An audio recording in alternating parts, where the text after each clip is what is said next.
A gente viu, né, nessa parte aqui, né, do claro escuro, a gente viu essa relação aqui de representação e composição, né?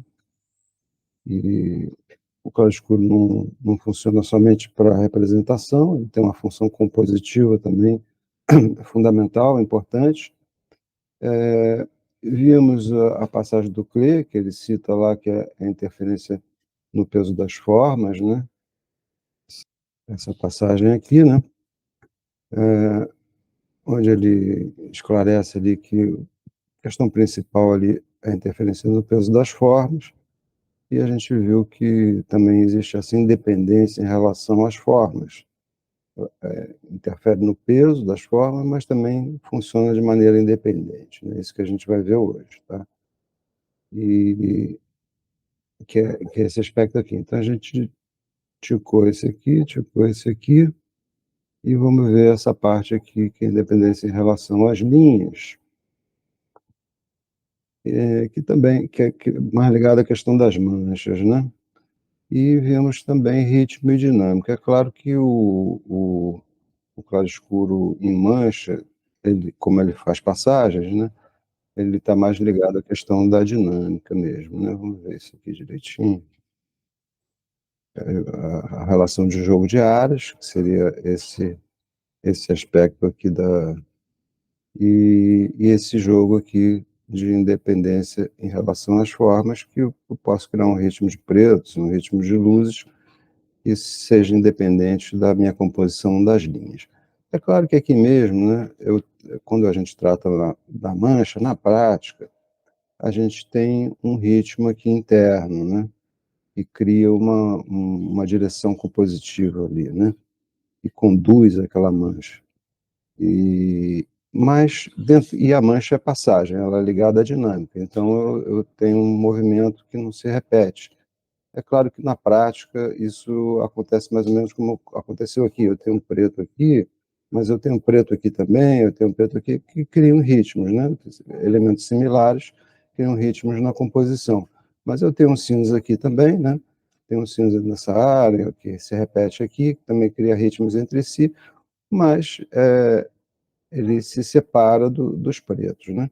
Então, na prática, a mancha pode ser pensada também criando ritmos de preto, ritmos de luz, ou ritmos de cinza médio dentro de uma estrutura de composição, tá? As duas coisas acontecem mais ou menos simultaneamente. Mas o mais fundamental seria essa independência mesmo em relação ao objeto, que é muito explorada, né? E onde os dois criam um embate, né? O ritmo das luzes e o ritmo das sombras seriam os locais de mais peso dentro da composição, né? Aquele cantinho aqui, né?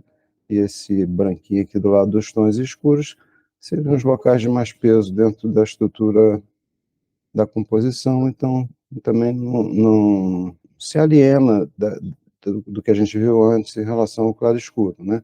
Participa, aquilo tudo que a gente já viu, participa também do jogo. Então, vocês escolheram referências aí até mais ligadas a essa questão da mancha.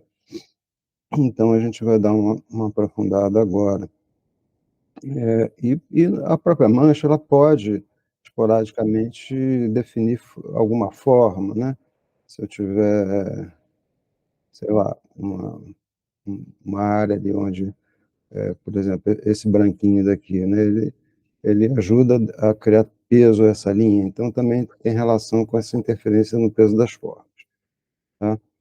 Então, a gente tinha visto isso com essa gravura do Rembrandt, né, essa independência, né? Como é que ele cria aqui um triângulo interno ali, que essas linhas internas começam a ter mais peso do que o próprio contorno, né? Elas começam a falar mais alto, porque tem mais contraste, então é o local de mais peso em termos de claro escuro dentro da composição, né? Então a gente tinha visto essa gravura, vamos dar uma sequência aqui, e Rembrandt realmente é um dos que explora com bastante profundidade essa questão da independência das manchas em relação ao objeto. Os barrocos todos, na verdade, exploram, os expressionistas também, né, mais para cá no modernismo, né, e exploram essa questão da independência. Então vamos pegar algumas gravuras, a gente viu as gravuras do Goya lá, que predomina ali um jogo de áreas, né, que vão se encaixando, vão criando formas interessantes, ele vai encontrando formas interessantes no jogo das áreas. E que é uma atitude diferente da do Rembrandt, que está mais nesse fluxo ininterrupto, em geral é um fluxo só, né? E a gente vamos dar uma começada nisso na próprias gravuras, porque simplifica um pouco, né? Porque na pintura a gente teria realmente esses dois ritmos, né? O dos escuros e das luzes, e na gravura a gente só tem o ritmo dos escuros, porque o papel é branco, é o contexto regente, né? Então os escuros é que criam as ações compositivas, né? Uma gravura aqui como essa, a gente sente logo que tem um ritmo assim, um L, né? Que fala alto, fala, tem um peso principal, né? É sempre bom na análise qualquer que a gente faça, força de campo, né? Que também é uma coisa intangível, né? Uma coisa que a gente intui, né? São sentidos plásticos principais que a gente intui. A gente tem esse aqui, mas a gente tem aquele ritmo que sai para lá, mas já aí já não é tão vigoroso, né? Então, não compõe tanto um elemento principal. Então a gente já, quando bate o olho, a gente já vê que esse aqui seria o sentido principal primeiro ali do ritmo dos escuros, né? O escuro desce, entra para cá, bate ali embaixo, vem trabalhando aquelas manchas e entra para cima daquele flautista aqui do lado direito, né? Agora, nesse movimento, ele achou aqui também um contrarritmo, né? Ele começa a achar umas formas aqui, aqui tem uma horizontal forte também, que dialoga, né, com esses ritmos da flauta e dessa sombra aqui, né? E você vê, ele estoura um pé, ele não está muito ligando para destacar o objeto o tempo todo, é mais esses sentidos gerais.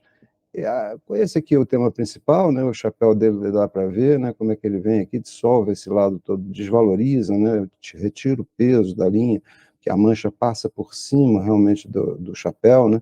Mas aqui ele destaca, né? Aqui ele sentiu necessidade de marcar essa linha aqui fora. Aqui dentro não, aqui dentro ele identifica, né? E vai voltar a aparecer a linha aqui no rosto. Então tem uma hierarquia. Quando essa mancha começa a passear por cima do objeto, abre a possibilidade de destacar uma linha ou outra que ele acha interessante para a estrutura da composição dele, né? Bom, dali do chapéu a gente sente também esse escuro aqui, desce aqui, que vem, aqui é o tema, né? Tem a mãozinha dela ali, segurando alguma coisa ali, né? Um ramo de flores, alguma coisa, mas esse escuro escorrega, é sempre esse escorregar, no caso do Rembrandt, é importante, é como se fosse água mesmo, passeando ali por cima do objeto, né, fluindo por cima do objeto, criando caminhos que às vezes não tem nada a ver com dar volume ou representação, né? Então, esse escuro de cá desce para cá, mas ele escorrega para cá, atravessa o braço, aí se liga com aquela horizontal lá, aqui ele achou um certo triângulo, então são aqueles constantes tateamentos citados pelo Delacroix, quando a gente viu aquela gravura no final daquela aula da forma e conteúdo, né, que a gente viu aquela gravura do Rembrandt, que o Delacroix cita, né, que o que encanta mais no Rembrandt são esses constantes tateamentos. E coisas que, de repente, não tem interesse, interesse plástico, né, mesmo estando presente semanticamente, por exemplo, aqui tem um grupo de bichinhos, né? Mas ele não. Esse fluxo que desce para cá, encontra ali, tem um triângulozinho que ele achou, né? Ele vai buscando encontrar dinâmicas e formas interessantes que às vezes a cabeça desse aqui, né? Desse cabritinho aqui é completamente dissolvida ali naquela sombra, não tem grande peso. Tem uma figura ali em cima também, que está estourada na luz. Aqui ele estourou na escuridão, ele estourou na luz, né? Deixou só na linha mesmo, não achou por bem não destacar. Agora, e as gravuras do Rembrandt são também interessantes, porque gravura é um processo, não sei se vocês conhecem o processo de gravura, mas aí você vai trabalhando a chapa, né, chapa de metal, aí você vai desenhando na chapa de metal, bota o verniz lá, e risca e bota no ácido, né? E água forte, isso aqui, tá? e vai trabalhando e vai tirando cópias para ver como é que está. Então, tem várias fases, isso vai registrando o próprio processo. Isso nos ajuda a entender o que o pintor está pensando, o que, é que ele está procurando em termos de ideia plástica, né? E um fato inusitado, eu vou puxar aqui um detalhe dessa cabeça aqui, tá? Porque esse fluxo aqui, ele quer vir e fazer isso, né?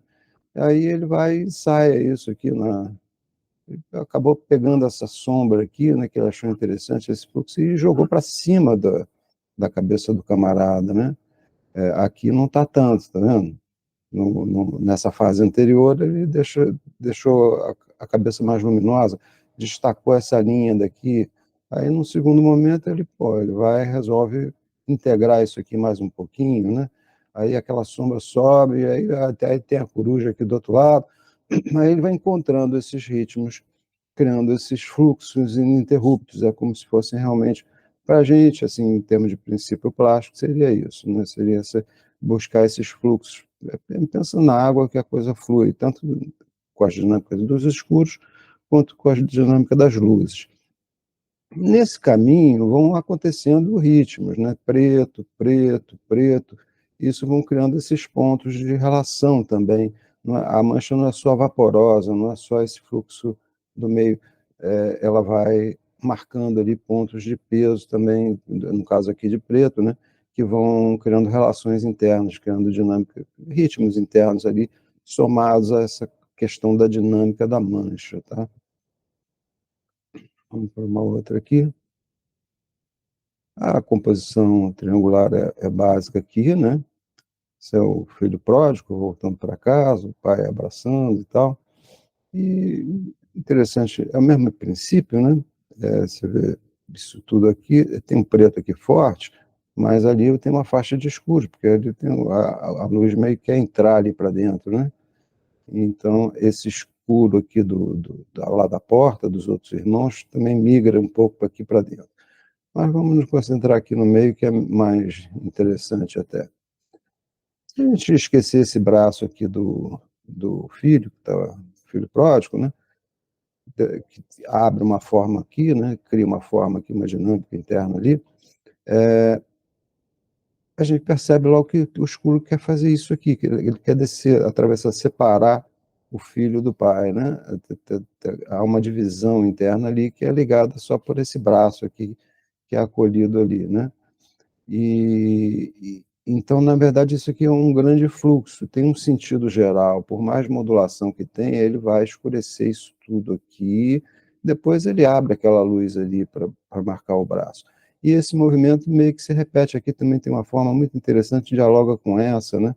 Vão se criando, ele vai achando, na verdade, formas dentro dessas áreas de escuridão, e que não tem necessariamente ligação direta com a linha, né? Por exemplo, essa linha daqui ele destaca mesmo, mas ali a linha do chapéu está lá, mas não tem grande peso, então não é o tempo todo no sentido da representação. Essas aproximações aqui essa linha daqui tem menos peso que uma que tem, essa de cá, que tem um contraste mais brusco entre a luz e a sombra, né? Cria um peso maior devido ao contraste, né? E meio não para quieto, não. Aquele escuro vai para cá, achou uma linha horizontal aqui também é importante. Aqui já é questão das direções compositivas da linha, né, que vão se emendando também, né?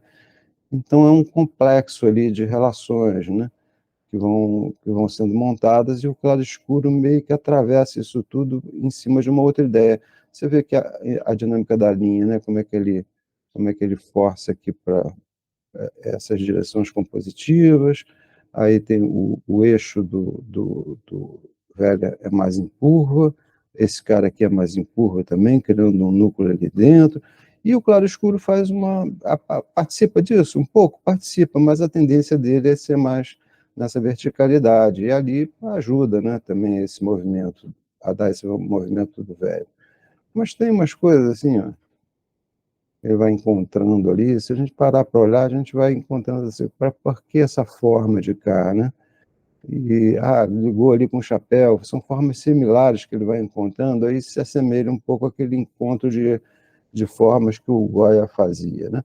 Mas, no sentido geral, tem esses fluxos que perpassam ali a composição, e nesse movimento, nesse fluir ali dos escuros, é que ele vai encontrando e destacando determinadas formas, na medida em que elas criam mais contraste com a que está do lado.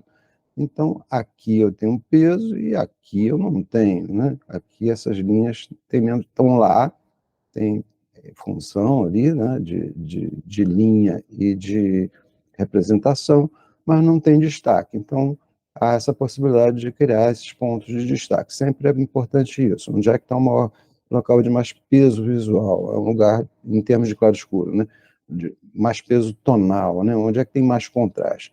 Ora, não é ali. Ali a cabeça do cara está dissolvida ali no contexto. Não é no braço também, não é aqui embaixo. Ora, é aqui, né? Essa linha e aquela de lá, né? Que acabou destacando a luminosidade dessa forma daqui, né? É o local de mais contraste tonal, assim, de mais peso visual. Ali do cantinho também, ele tem alguma coisa ali, né? De preto e branco, preto forte do lado branco. Mas a dimensão disso aqui é um pouco maior, então acabou dando um grande destaque, além de estar semanticamente, né? Tem um peso também, porque está no centro ali do acontecimento, né? Eu tinha um detalhe disso aqui. A gente vê aqui com calma. É bonito, né? Essa cabeça do cara ali meio dissolvida ali, a confusão de mão ali. Como é que ele misturou a forma está aqui, né? Mas ele não achou interessante destacar essa linha. E aí perderia essa verticalidade, então ele dissolve tudo ali. Para valorizar aquele escuro ali, que tem uma forma interessante, né? Ele deixa aquela luzinha acolá, né? Então ele vai dando, nesse caminhar da luz, ele vai encontrando ali acontecimentos. Não tem muito certo e errado, mas tem um sentido geral que comanda tudo. Isso é que é importante de pegar quando a gente pensar claro escuro em manchas, buscar esses sentidos gerais. Na verdade, é uma direção compositiva da mancha, né? Que perpassa ali a estrutura da composição. Eu vejo essa aqui, né? Essa forma aqui é bem interessante, e aquela verticalidade ali que vem para cá um pouquinho, volta para lá, mas ele tem um fluxo assim, né? E que a ideia básica é esse escuro, separar esses dois caras e ligar somente com o braço. Esse outro é até mais claro, esse acontecimento, né? Isso até influenciou aquela suíte rolar do Picasso, que ele fazia os minotauros e tal. Tem umas gravuras dele que é a mulher na cama e o minotauro interagindo ali de alguma maneira, né? Provavelmente foi inspirado nessa gravura aqui do Rembrandt, que é bem explícito ali, né? O sentido geral da coisa, né? Tem um lado escuro e um lado claro, né? É um yin e yang, né? Esse escuro migra para a área de claro e aí começa a desenhar. Então, eu tenho desenho dessa sombra aqui que faz um teco aqui, tenho essa gota aqui que quer ir até a cabeça, achar a cabeça lá do cara, né? Esse escuro migrando, fluindo para cá para dentro, né? Aqui eu tenho um ponto de tensão tonal mais estável, né? Que não participa tanto, porque é um pretinho isolado, né? Então não participa tanto dos fluxos, né? Aqui embaixo também, né? Esse escuro quer passear para lá para dentro e tal. Então, essa área de escuridão quer migrar para dentro da área de luz, e a área de luz quer migrar para dentro da área de escuridão. O escuro desenha sobre uma área de luz e o claro desenha sobre a área de escuros, né? E aí, quando entra no desenho da área de claros, ele criou até um ritmozinho, uma escadinha aqui, né? A forma da cabeça, repete ali nas almofadas e vai perdendo o claro escuro e se aproximando da escuridão, né? E isso meio que se repete por toda a estrutura da figura, com exceção desse outro lado aqui, que faz uma curva inversa, que dialoga ali com o braço, né? Esse movimento mais arredondado é bem feminino, né? Assim, a mulher gordinha, que era era o ícone de sensualidade naquela época, né? E ele vai identificando essas curvas da mulher com planejamento e tal, né? Aqui tem um núcleo forte também, né, vertical, aí vai cruzar aqui diversos elementos, acaba achando um ponto aqui de estabilidade forte, né, dentro dessa região, e para segurar esse lado todo aqui, e o resto todo é esse movimento, esse fluxo geral, né, isso que é importante vou ficar frisando isso, né? Busca sempre esse sentido geral da composição, que é evidente, é esse jogo entre essa área e essa, é a interação entre essas duas, né? O cara está fugindo, a mulher que está agarrando ele, então essa interação entre essas duas é que cria a tensão, cria o embate entre uma coisa e a outra, tá?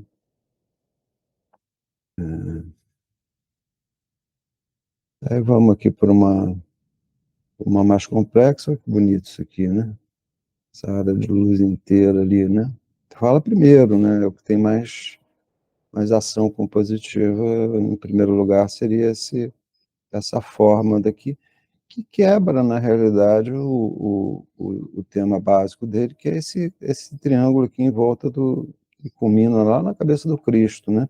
Tem essas forças aqui, tá vendo?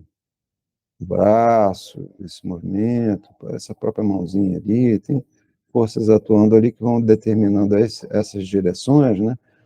Mas não é aquela linha limpa do clássico, né? E é um sentido, né? Aquele escuro vira a linha aqui, mas aqui ele já vem meio que na mancha, né? E morre nesse cara de cá, daqui a pouco ele começa a voltar ali para achar a base daquela figura, né? Ele começa a encontrar diversos contrarritmos. Primeiro a gente teria um principal, que seria esse, que mesmo aqui a pontinha, né? O que ele faz aqui nesse carrinho aqui, né? Ele achou ali é meio Goya, né? Achou uma forma interessante ali, né? Dissolveu toda essa região aqui, fundiu ali com aquela figura e tal. E aí ele quebra aquele bico geral, incluindo esse camarada daqui que também tem um grande peso visual. Dentro dele, a gente tem uma sombra ali, ó, que desce, escorrega para lá, ela quer vir para cá para baixo até achar essa base aqui.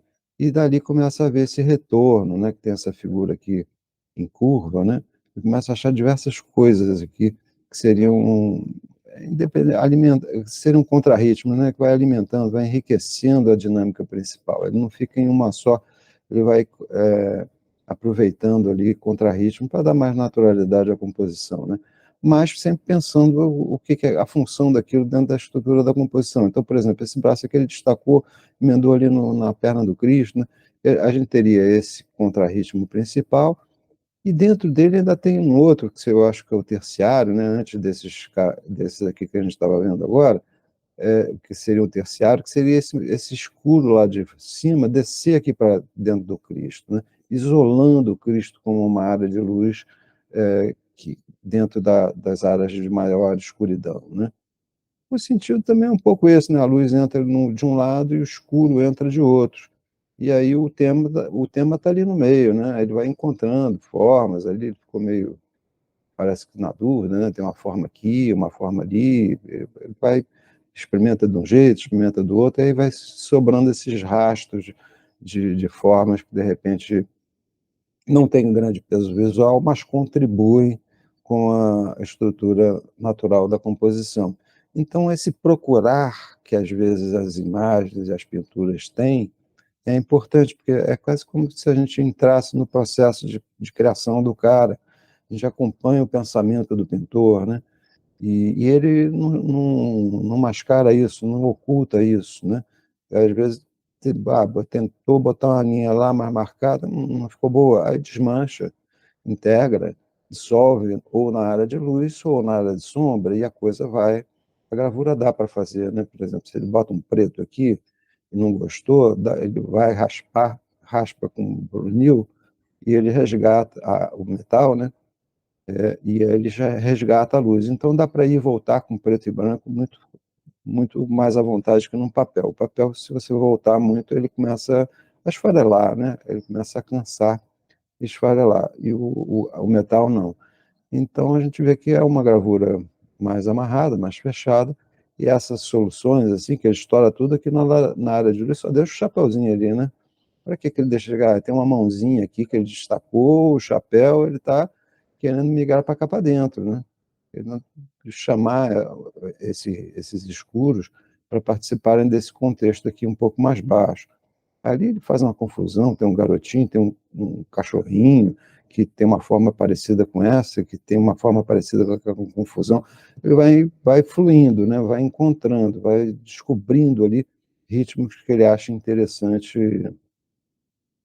dentro da estrutura da composição. Alguém quer comentar aí? Também tem isso, tá? Se vocês quiserem comentar, fica à vontade de só levantar a mão para perguntar alguma coisa. Essa é quase didática, né? Esse sentido geral, a gente tem. Esse cara está cozinhando ali, né? Está com duas madeirinhas aqui, né? Tá uma panelinha, alguma coisa assim que ele está ali articulando. E que na linha e no tema, né? Força isso tudo para cá, né? Tem todos os caras lá atrás, estão todos desvalorizados, com exceção desse chapéu escuro aqui, que ele destaca mais a sombra do chapéu do que o próprio chapéu ou o rosto do cara, mas o sentido geral seria esse movimento aqui, né, que quer voltar e ir para lá, para as varinhas do cara que está cozinhando. Né? No meio desse escuro, desse movimento, ele encontra a cabeça e o cabelo do cara e começa a fazer para fazer essa curva. Né? Agora, aqui, então esse sentido geral também está bem explícito, né? Mas essa curva aqui vai ficar muito forte, então ele vai botar alguma coisa no cinza médio ali para aquela linha de fora não ter tanto peso visual quanto essa de cá, que de repente é que eles têm mais interesse em destacar, né, a divisão do chapéu com o rosto do cozinheiro, né? Então ele botou aquele cara lá mais para botar esse cinza médio aqui, não dá tanto peso àquela linha. Aquela linha tem peso aqui, ó. E nessa região ela está mais pesada, né? E aqui ele também dissolve de novo, né? Ele também não destaca tanto. Então, aquele movimento, é claro que tem os pretos principais aqui que vão se ligando e vão ajudando nesse ritmo aqui, que é o fluxo principal da mancha dele, que vai se transformando em cinzas médios à medida que vai se espalhando. Né? E aqui na base, então, é mais explícito ainda, né? Porque ele tem um barrilzinho, alguma coisa ali. Aí tem uma sombra aqui, a sombra entra por debaixo da barriga do cachorro, aqui tem um cachorrinho, né? O cachorrinho está em cima desse garotinho aqui no primeiro plano, aí ele deixa escorregar para cá, através uma linha horizontal aqui, né? Que vai criando acontecimentos, na medida em que passa pelos objetos, vai criando, ele vai aproveitando, né, determinadas sombras ali que representam, que evidenciam, né, algumas áreas dessa forma, mas sem perder esse sentido geral mais abstrato, que é criar um fluxo, né, um fluxo de tonal que cria uma espécie de uma base. Então a gente teria esse triângulo aqui, que não é bem triângulo, é mais uma curva que vem para cá, né, e cria um contrarritmo ali, que tem aqui tem uma força de campo, né, que vai na direção desse ponto ali, né. Mas a gente pode entender também essas linhas internas aqui, né? Então, é isso acho que vale a pena pensar na hora de trabalhar a mancha, né? Qual é o fluxo principal? Você não precisa nem desenhar ele, mas você já tem aquilo na cabeça que seria o que comanda o acontecimento. E aí, durante o processo, você vai achando coisas. Preferi destacar a cabecinha do garoto, então, vou botar um contraste um pouquinho maior, vou chamar essa sombra aqui um pouquinho para dentro. Aí a forma vai surgindo ali. Aqui tem um treco lá que eu nem sei o que que é, que não me interessa muito, deixa mais entonado, funciona mais para marcar essa horizontalidade aqui também pela luz, né? Que aqui tem sombra, mas aqui tem uma faixa de luz, né? Essa luz, opa, voltou lá para cima. Então, são achados que ele vai, esse tatear, né, que citado pelo Delacroix, que ele vai buscando em cima de cada composição que ele está pensando.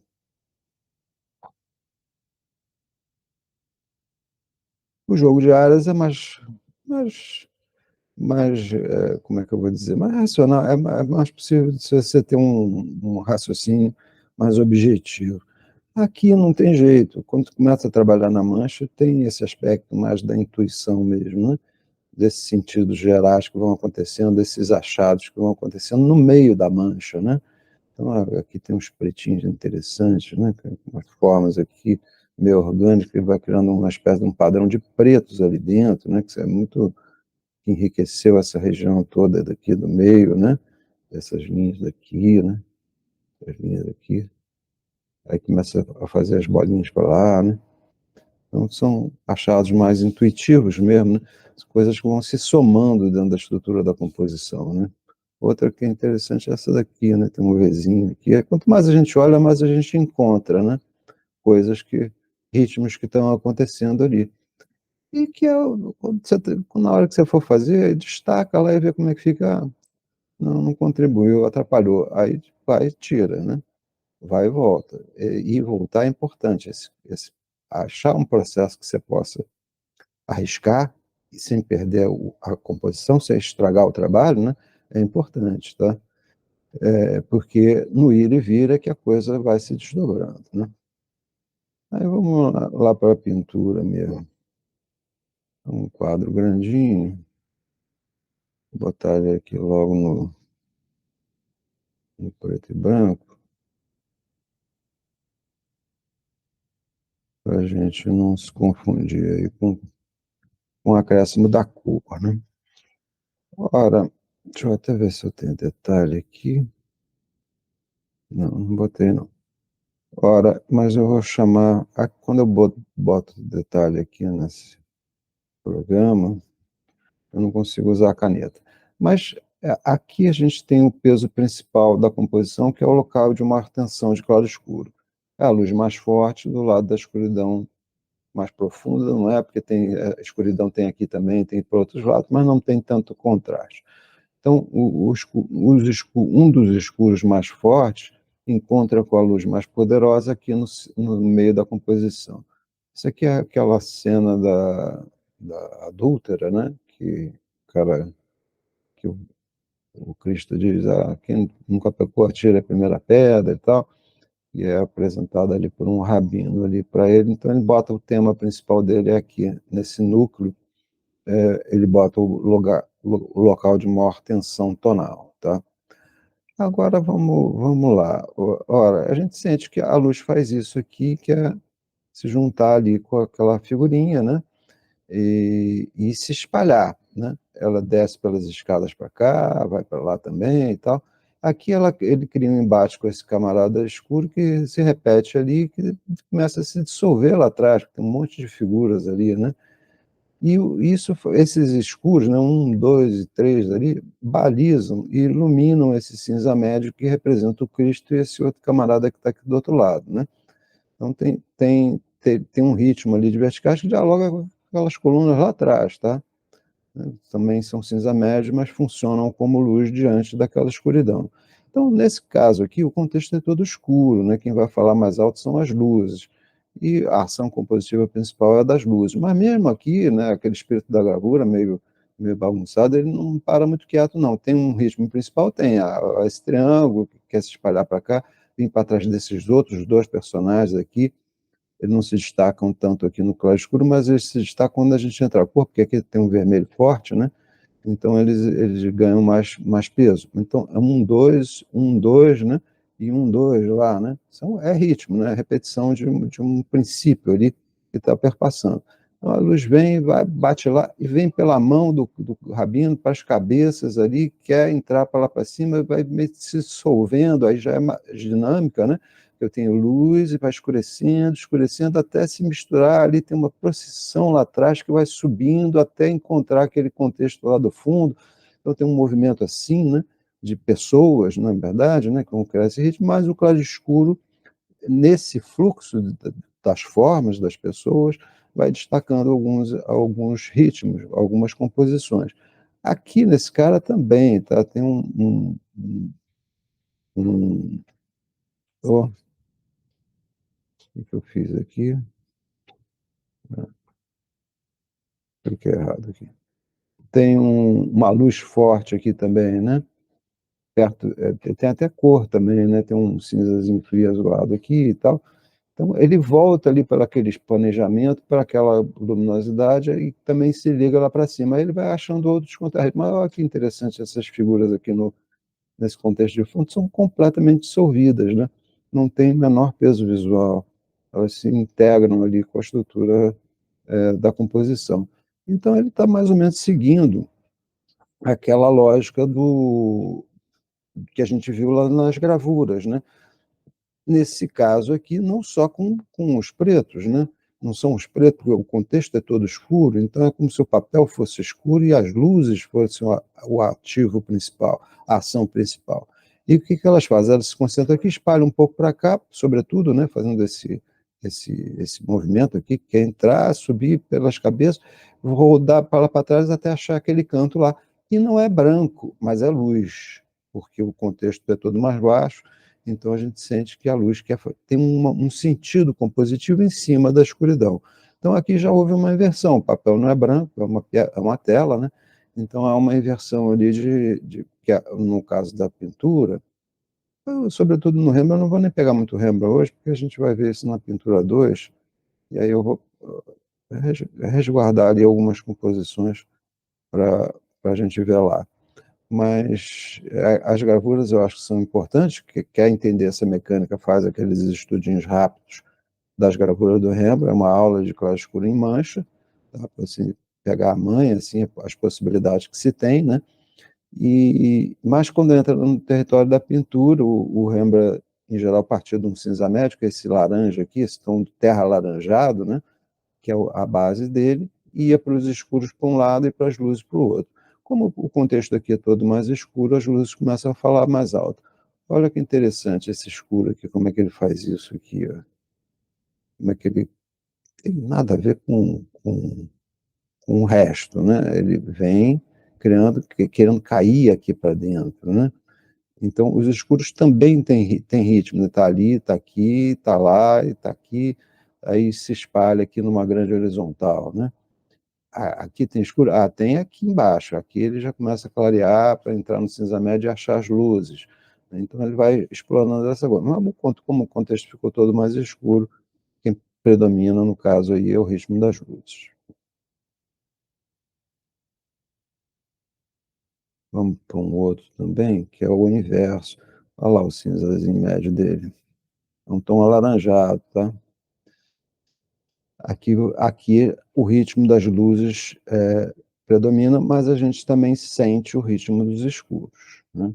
Está na cara que, acompanhando a forma, né, sugerida por esse cara de cá, que o escuro, como um todo, faz aquele movimento lá que independe da forma do cavalo e tal. O cavalo, quando acolhesse, né, esse movimento da luz que quer migrar para cá para dentro, aqui ele tem uma luz mais neutra, né, e uma luz mais quente do lado, aquele cara que está descendo ali do cavalo, e então a luz quer fazer um movimento enquanto os escuros fazem um outro. Mas ele vai achando umas coisas, né, dá uma olhadinha aqui nesse cara aqui. Ele é desenhado com um escurinho que faz, meio dividiu ali ao meio, né. Esse lado de cá pertence é o mesmo tom, deixa eu botar aqui no preto e branco que é mais fácil.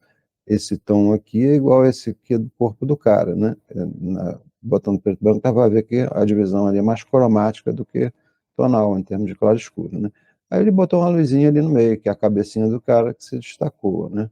Esse cara de cá acolhe, né, essa curva de cá, vira preto ali, aponta para dentro, então criou esse núcleo ali de conversa ali entre esses 2 personagens, né. E a forma disso aqui, ó, essa forma que é o corpo desse cara, tem tudo a ver com aquela sombra lá em cima, né. São formas similares, né, como se tivesse 1, 2, né, aí vem o 3 ali, aí vai aqui a gente tem também, né. Então ele vai encontrando dinâmicas formais. E, ó, o cubismo vai fazer isso também, ali já inverte, né, com uma setazinha ali para baixo, que não deu grande destaque, mas ele vai desmancha lá para cima, desmanchou aqui a pontinha, mas ele tem esse fluxo aqui. Ah, esse só aqui não, mas ele também quer cair para cá. Então, essa multiplicidade de leituras, que a mancha é muito sugestiva por natureza, né? A mancha é igual às nuvens, né? Que a gente vê bichos, vê personagens ali, né? E as manchas também, né? Ela tem esse poder de sugestão. E então, em termos de ritmo, então isso acontece direto. Ah, como é que a gente vai ficar perdido aí na brincadeira? A gente tem um geral aqui, né? Um principal, sempre tenta pegar esse, na hora de fazer, né? Um estudinho, alguma coisa assim, sempre tenta pegar esse ritmo principal, que é aquele ali, né? Não é esse escuro aqui.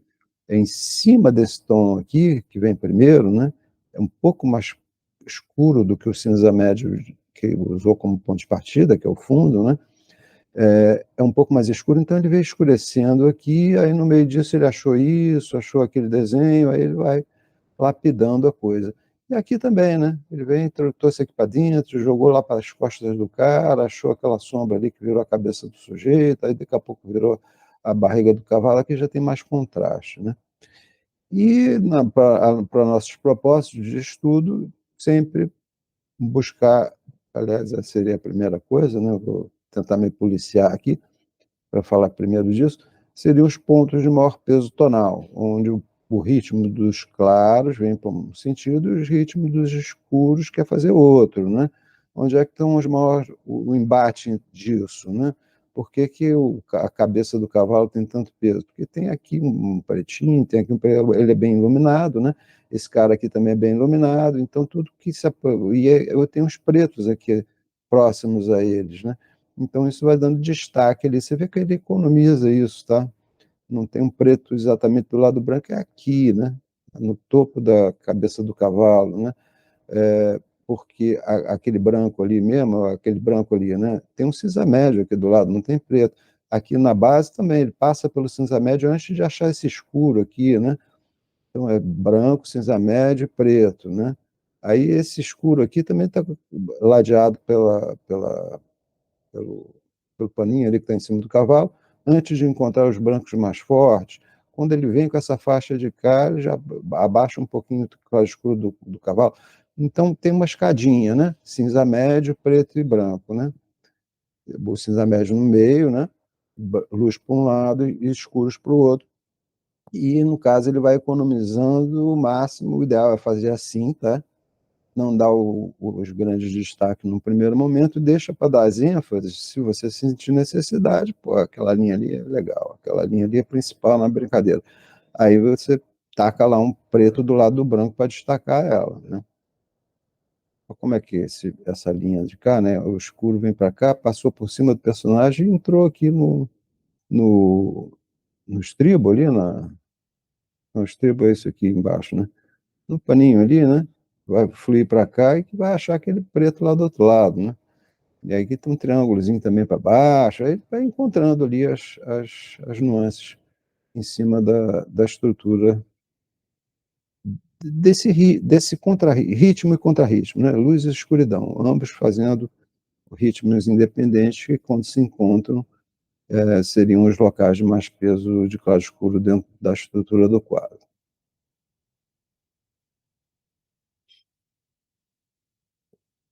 Belezinha? Deixa eu ver o que eu botei aqui. Engraçado. É, eu não botei, eu tinha um.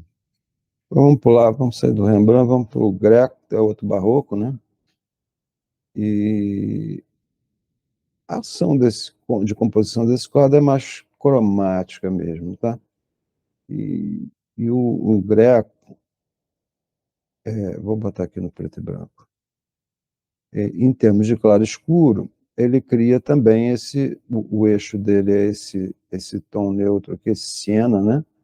Siena aqui, que ele vai misturando um pouquinho branco, vai achando esses neutros, né? E não é um fundo luminoso, é um fundo mais para o escuro mesmo, mas a gente sente esses tons intermediários ali de cinza médio lá no contexto do fundo. Agora, o que ele faz em termos de claro escuro, né? Que é o que a gente está priorizando. Tá na mancha? Ah, tem mancha também, que dissolve tudo aqui, tem uns sentidos gerais, né? Essa cunha daqui, né? Isso que ele faz aqui. a forma do Cristo está aqui, né? Aí ele vem com esse escuro e atravessa, aproveitando essa dinâmica aqui do braço que segura o chicote, né? É Cristo expulsando os comerciantes do templo.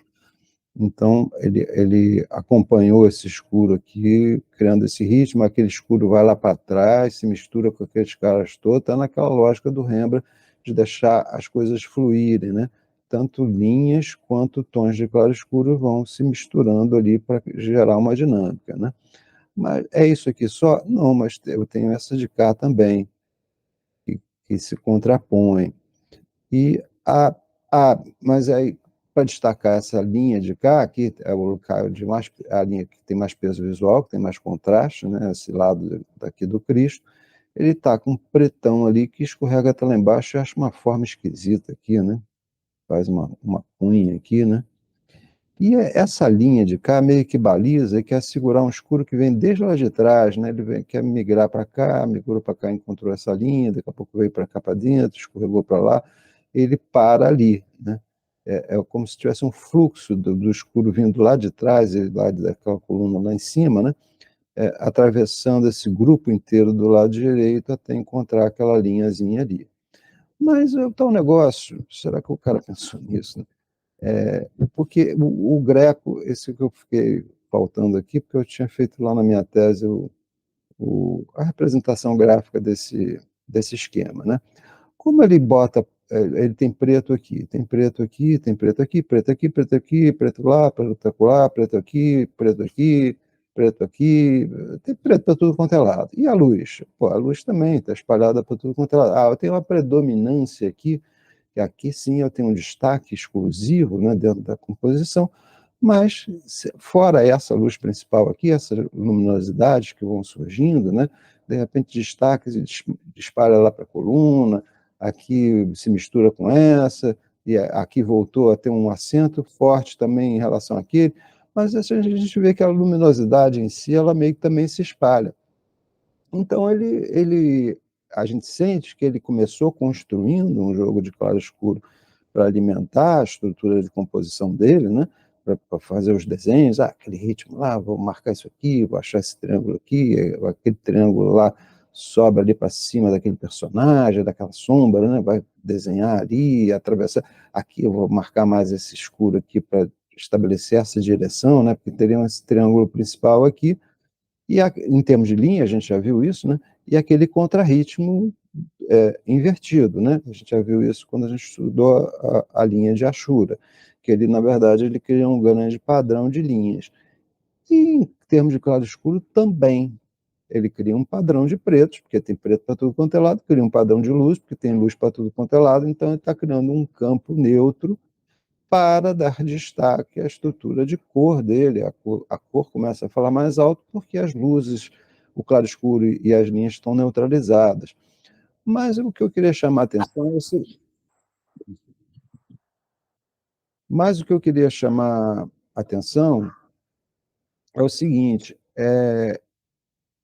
esse padrão ele não é colocado ao acaso. Ele vai surgindo de buscas de ações compositivas, como essa aqui que eu citei no início, né? Tem uma sombra que faz isso aqui, aproveitando o braço do Cristo, daqui a pouco ele joga aqui para dentro, achou uma outra forma interessante também, daqui a pouco ele acha um outro preto para lá, que aqui desenha os dois, destaca os dois braços, aquela sombra entra, se mistura ali com o outro. Então, ao buscar o desenho, ao buscar a representação, o destaque de algumas linhas ou outras da composição linear dele, ele vai espalhando esses ritmos, que a princípio são ativos, né? E até o ponto de que eles começam a se dissolver novamente na neutralidade do padrão. Então, é uma transcendência da ação compositiva. Ele começa com a ação compositiva, desenhando, buscando criar um ritmo efetivo e tal, e quanto mais aquilo se espalha, se espalha, se espalha, acaba se neutralizando ali na estrutura, né? Alguém levantou a mão aí? Ou impressão minha? Vou abrir aqui a janela. Não. Eu vou deixar a janelinha da mão aqui, qualquer coisa vocês levantam a mão aqui que aparece agora para mim. Então, o que ele está fazendo é isso, né? Criando um grande padrão de linhas, um grande padrão de as linhas fazem aquele movimento, né? Vão desenhando as formas, mas vão criando essas tensões que vão nesse sentido, e nesse, né? São dois triângulos invertidos ali. O claro escuro corrobora com esse padrão linear, né? Também é uma grande confusão, e, e para que se destaque, sobretudo, a cor, né? Para chamar a atenção aqui. Aqui tem uma bonita também, nessa mão aqui, que é bem típica do Greco. Olha como é que ele resolve essa cabeça aqui, né? É tudo meio na mancha, né? Mais na sugestão, né? Aquela coisa da mancha sugestiva por natureza, ele vai e deixa na própria, na própria sugestibilidade ali da mancha, né? Mas aqui ele achou uma forma meio que faz isso aqui, acompanhando ali aquele triângulozinho do dedo, né? E achou umas continuidades ali daquele escuro ali, com a cabeça do outro cara lá, aquele escuro desce, se mistura com esse personagem, daqui a pouco achou um escuro aqui na frente, aqui já é mais tradicional até. Então, está o tempo todo também buscando esse desenhar com a mancha, né? Vai trabalhando a mancha e vai encontrando dinâmicas e formas ali que sejam interessantes, mas despreocupado se aquilo vai ter uma efetividade compositiva, porque ele, no final, no frigir dos ovos, a linha tem menos peso visual, tem um padrão mais coeso, a cor é o que se destaca, e o claro escuro estaria mais ou menos no meio do caminho, apesar de que eu ainda considero ele meio padrão também, né? É meio bagunçado, né? Essa noção de bagunça é legal, porque perde um pouquinho a paura de composição, ser uma coisa muito arrumadinha, né? E não é, né? Se você pensa na lógica do padrão, você vê que funciona muito bem, porque o padrão cria um todo, cria um contexto. E esse contexto na verdade, uma grande bagunça de elementos, não é um contexto vazio, é um contexto cheio de coisas que não têm peso visual, estão neutralizadas ali na estrutura do todo. E a neutralização da estrutura do todo se dá assim, espalhando, né? Criando o ritmo e continuando com ele, né? Achando outro e outro e outro. Daqui a pouco, se aquilo para de falar, aquilo se neutraliza no todo, né? Criando um todo mais coeso. Então, a noção de bagunça do padrão eu acho interessante, porque retira essa paranoia assim de ter que ter uma coisa muito arrumadinha, muito amarrada em termos de escuro, ou de linha, ou de cor, né? E deixa a gente mais à vontade para arriscar, né? Porque, pá, não, botei um vermelho lá e não ficou bom. Em vez de apagar, bota outro, que aquilo acaba se integrando, né? O Velázquez também é outro barroco, né? A gente também sente esse princípio geral, é interessante essa forma daqui, né? Que ele marca, né? É uma dinâmica que se liga ali com a própria pose é o Marte, esse cara, né?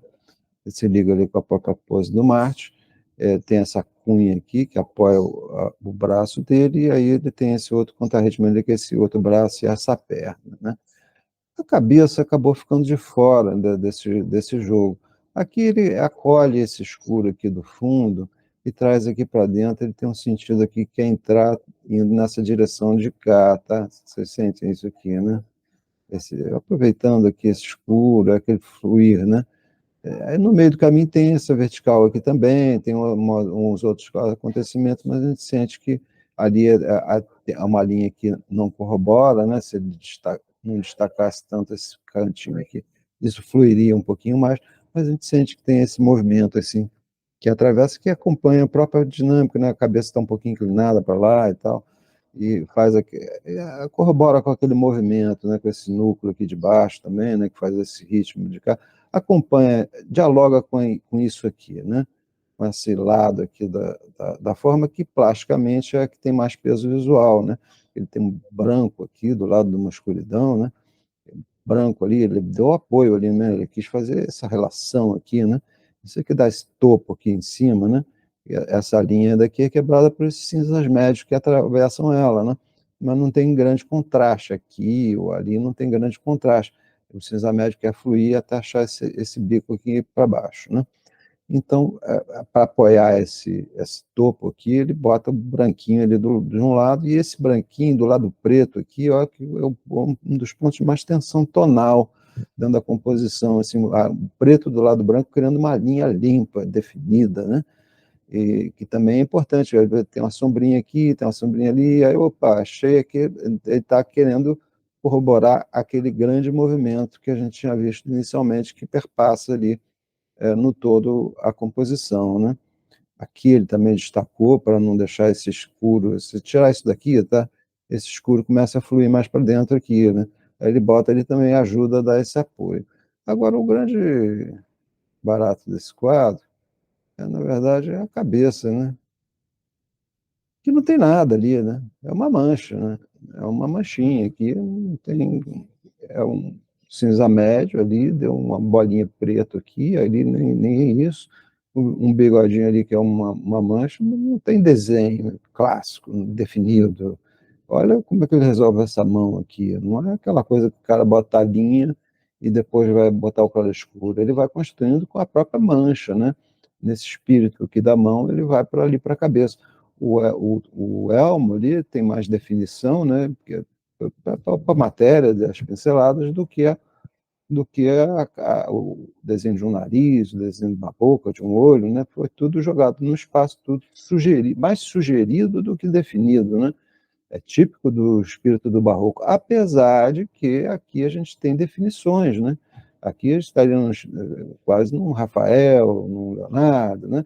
Uma coisa mais definida ali embaixo, né?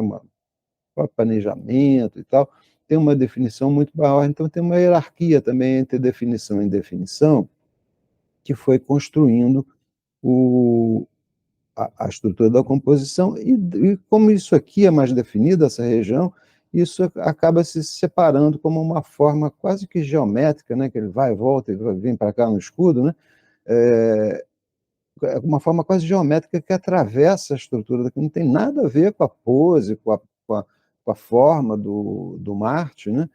E isso pelo simples jogo, né, de definição em definição, porque ele dissolveu completamente a estrutura da cabeça do Marte nesse espírito bem barroco da Mancha, né?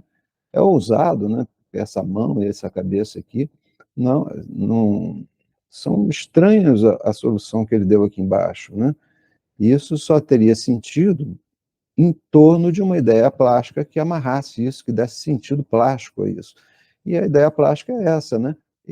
Dar destaque a essa forma aqui que ele quis valorizar mais até do que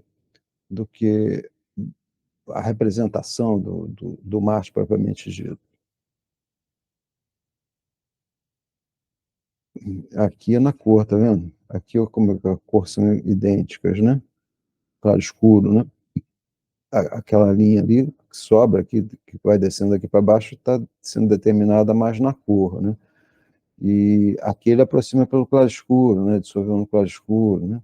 Ali também, ó, também está mais na luz, né? Mas mais perto da luz, mas também identificou em termos de claro escuro e separou em termos de dinâmica de cor. Então as cores principais dele, as formas definidas mais definidas dele estão todas nessa parte inferior aqui, isolando de certa maneira essa estrutura daqui. Para você ver que não tem certo e errado na pintura, tem raciocínio criativo ali de encontrar uma ideia na brincadeira. O que que liga um ao outro? São os braços, né? Esses braços aqui. Essa mão, então, é bem meio do caminho, né? Ela não está nem definida, tão indefinida quanto a cabeça, nem tão definida quanto a parte de baixo. E os tequinhos ali do elmo também dão um reforço ali para alguma coisa de definida, porque a textura tem, né, é uma definição, na verdade, orgânica, não tão desenhada, né? É a própria matéria pincelada que dá destaque ali, mas tem um grau de definição forte que também meio que para. Na verdade, sem a cabeça, né? Se ele deixasse toda a cabeça desmanchada, ficaria meio um vazio aqui, meio estranho. Aí ele aproveita o elmo para dar uma definida em algumas coisas ali na matéria na textura do elmo, né? Um pouco mais definida para manter essa estrutura que seria o mais convencional, né? É criativo esse quadro, eu acho interessante. Bom, eh, vamos dar um intervalinho de 5 minutos? De 10 minutos, aliás? E aí a gente